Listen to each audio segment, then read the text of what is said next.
ನಮಸ್ಕಾರ ಎಲ್ರಿಗೂ. Transformation challenge back to basic ಸೀರೀಸ್ಗೆ ಸ್ವಾಗತ. Day 7 same body weight. ಇವತ್ತು ನಮ್ಮ ತಾಯಿಯವ್ರ ಬರ್ತ್ಡೇ ಇರೋದ್ರಿಂದ ಅಣ್ಣನ ಮನೆಗೆ ಹೋಗಿ ವೆಜ್ ಪಲಾವ್ ತಿನ್ಕೊಂಡು ಅವ್ರ ಬರ್ತ್ಡೇ ಕೇಕ್ ಕಟ್ ಮಾಡಿಸ್ಕೊಂಡು ಸೀದಾ ಹೊರಗಡೆ ರಿಲೇಟಿವ್ ಮನೆಗೆ ಹೊರಟ್ವಿ. ಹಾಗೆ ಶಾಪಿಂಗ್ ಮುಗಿಸ್ಕೊಂಬರೋಣ ಅನ್ಕೊಂಡು ಪ್ಲಾನ್ ಮಾಡ್ಕೊಂಡು ಹೊರಟ್ವಿ.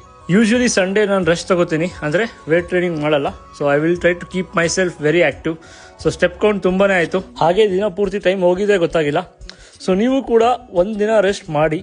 ಸುಮ್ಮನೆ ಆಗತ್ತೆ ಅಂತ ಹೇಳ್ಬಿಟ್ಟು ಎಲ್ಲ ದಿನಾನು ವರ್ಕೌಟ್ ಮಾಡೋದು ನನಗೇನೋ ಅಷ್ಟು ಸರಿ ಅನ್ಸಲ್ಲ. ಪ್ಲಸ್ ನಿಮ್ಮ ಬಾಡಿಗೂ ಕೂಡ ಸ್ವಲ್ಪ ಮರ್ಯಾದೆ ಕೊಡಿ. ಸೆಕೆಂಡ್ ಮೀಲ್ ಒಳ್ಳೆ ಫಿಶ್ ಕರಿ, ರೈಸ್ ಮತ್ತು ರೋಟಿ. ಫುಡ್ ಟೇಸ್ಟ್ ಮಾತ್ರ ನೆಕ್ಸ್ಟ್ ಲೆವೆಲ್, ಆಸಮ್ ಆಗಿತ್ತು. ಸೊ ಹಾಗೆ ತಿನ್ಕೊಂಡು ನಾವು ಶಾಪಿಂಗ್ ಮಾಡೋಣ ಅಂತ ಹೇಳ್ಬಿಟ್ಟು ಮಲ್ಲೇಶ್ವರಂ ಕಡೆ ಹೊರಟ್ವಿ. ಸೊ ಸಂಡೇ ಆಗಿರೋದ್ರಿಂದ ತುಂಬ ರಶ್ ಎಲ್ಲ ಕಡೆ, ಜನ ಜಾತ್ರೆ ಆಗಿತ್ತು ಒಟ್ಟಿನಲ್ಲಿ. ಸೊ ಫೈನಲಿ ನಮ್ಮ ತಾಯಿಯವರಿಗೆ ಟ್ರೈನ್ ಹಚ್ಬಿಟ್ಟು ನಾವು ಒಳ್ಳೆ ಕಡೆ ಕಾಫಿ ಕುಡ್ಕೊಂಡು ಮನೆ ಕಡೆ ಹೊರಟ್ವಿ. As I was out throughout the day, so protein ಮತ್ತು ವೆಜಿಸ್ ಫುಲ್ಫಿಲ್ಮೆಂಟ್ ಆಗಿರಲಿಲ್ಲ. ಸೊ ಆನ್ ದ ವೇ ಬರ್ತಾನೆ ಹಾಲು ಮತ್ತು ಮೊಟ್ಟೆ ತೊಗೊಂಬಂದಿದ್ದೆ. ಸೊ ಒಂದು ವೇ ಸ್ಕೂಪ್ ಹಾಕ್ಕೊಂಡು 4 ಹೋಲ್ ಎಗ್ನ ಬಾಕ್ಸಲ್ಲಿ ಪ್ಯಾಕ್ ಮಾಡಿಕೊಂಡು ಸೀಸನ್ ನಾನು ಟ್ರೈನ್ ಜರ್ನಿ ಶುರು ಮಾಡಿದೆ. ಈ ಜರ್ನಿ ಯಾವ ಕಡೆ ಅಂತ ಗೊತ್ತಾಗಬೇಕು ಅಂದರೆ ನನ್ನ ನೆಕ್ಸ್ಟ್ ವ್ಲಾಗ್ ನಾಳೆ ಮರೀದೆ ನೋಡಿ.